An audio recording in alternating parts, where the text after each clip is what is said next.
ഉമ്മൻചാണ്ടി കേരളത്തെ കണ്ണീരിൽ കുതിർത്ത ദിവസമാണ് ഇന്ന്. 3 വർഷം തികയുകയാണ്. ആ ഓർമ്മകൾക്കിടയിലും ഏറ്റവും സന്തോഷമുള്ളൊരു വാർത്ത കൂടി ഇന്ന് പുറത്തു വന്നിരിക്കുന്നു.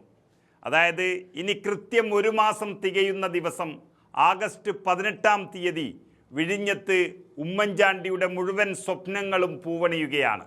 വിഴിഞ്ഞം അന്താരാഷ്ട്ര തുറമുഖത്തിൽ നിന്ന് കരമാർഗമുള്ള ചരക്ക് നീക്കം ആഗസ്റ്റ് 18 മുതൽ തുടങ്ങാൻ പോകുകയാണ്. തീയതി സർക്കാർ ഔദ്യോഗികമായി ഇന്ന് പ്രഖ്യാപിച്ചു കഴിഞ്ഞു. അതുപോലെ തന്നെ ഈ ധന്യമുഹൂർത്തത്തിൽ ആഗോള ഷിപ്പിംഗ് ലോജിസ്റ്റിക് കമ്പനികളെ പങ്കെടുപ്പിച്ചുകൊണ്ട് മിഷൻ സമുദ്ര ബിസിനസ് സമ്മിറ്റ് സംഘടിപ്പിക്കാനും UDF സർക്കാർ തീരുമാനിച്ചിരിക്കുന്നു. ഇപ്പോഴാണ് യഥാർത്ഥത്തിൽ വിഴിഞ്ഞം തുറമുഖത്തിന് ജീവൻ വെക്കാൻ പോകുന്നത്. കാരണം വിഴിഞ്ഞം തുറമുഖവുമായി ബന്ധപ്പെട്ട് സംസ്ഥാനത്തിന് വരുമാനമുണ്ടാകുന്ന നിർണായകമായ നീക്കത്തിലേക്കാണ് ആ ദിവസം കടക്കുന്നത്. അങ്ങനെ പദ്ധതി ഒരു പൂർണ്ണതയിലേക്ക് എത്തുന്നതിൻ്റെ ഭാഗമായി ആഗസ്റ്റ് 18 മുതൽ വിഴിഞ്ഞത്ത് കയറ്റുമതി ഇറക്കുമതി പ്രവർത്തനങ്ങൾ ആരംഭിക്കുകയാണ്. ദേശീയപാതയിലൂടെയുള്ള ചരക്ക് നീക്കത്തിന് നാഷണൽ ഹൈവേ അതോറിറ്റി അനുമതി നൽകിക്കഴിഞ്ഞു. കഴിഞ്ഞ മാസം ദേശീയപാതയിലൂടെ കണ്ടെയ്നർ ട്രക്ക് ഓടിച്ച് ട്രയൽ റൺ നടത്തുന്നത് നമ്മൾ കണ്ടു. അതിലാദ്യ കയറ്റുമതി കണ്ടെയ്നർ മുഖ്യമന്ത്രി ഫ്ലാഗ് ഓഫ് ചെയ്യും. സർക്കാരിൻ്റെ 100 ദിന കർമ്മ പരിപാടിയിൽ ഉൾപ്പെടുത്തിക്കൊണ്ടാണ് എക്സിം സേവനങ്ങൾ തുടങ്ങുന്നത്.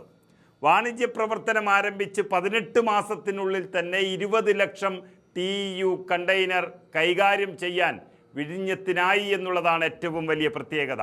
ആഗോള നിക്ഷേപകരെ സർക്കാർ വിഴിഞ്ഞത്തേക്ക് ക്ഷണിച്ചുകൊണ്ടിരിക്കുന്നു. കരമാർഗം ചരക്ക് നീക്കം തുടങ്ങുമ്പോൾ റെയിൽ കണക്ടിവിറ്റി പ്രവർത്തനങ്ങൾ വളരെ കാര്യക്ഷമമായി നടക്കുകയും ചെയ്യുന്നു.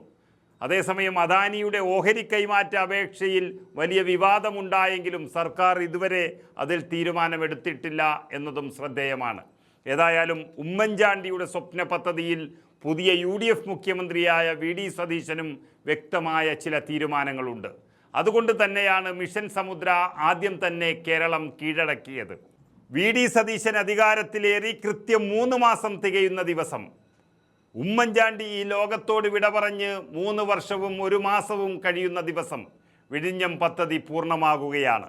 കുറച്ചു മാസം മാത്രം കിട്ടിയ ഉമ്മൻചാണ്ടിക്ക് ഈ പദ്ധതിയിൽ വൻ മുന്നേറ്റമുണ്ടാക്കാൻ സാധിച്ചെങ്കിലും പിന്നീട് 10 വർഷം ഭരിച്ച പിണറായി വിജയൻ ഇതിൽ പരാജയമായിരുന്നു. കടൽ കൊള്ള എന്ന് അവർ വിശേഷിപ്പിച്ച ഒരു പദ്ധതിയിൽ അവർക്ക് കൂടുതലൊന്നും ചെയ്യാനും ആകില്ല. പക്ഷേ അതിനുശേഷം എത്തിയ സതീശൻ തൻ്റെ ലക്ഷ്യങ്ങൾ മാത്രമല്ല ഉമ്മൻചാണ്ടിയുടെ സ്വപ്നങ്ങൾ കൂടിയാണ് സാക്ഷാത്കരിച്ചിരിക്കുന്നത്.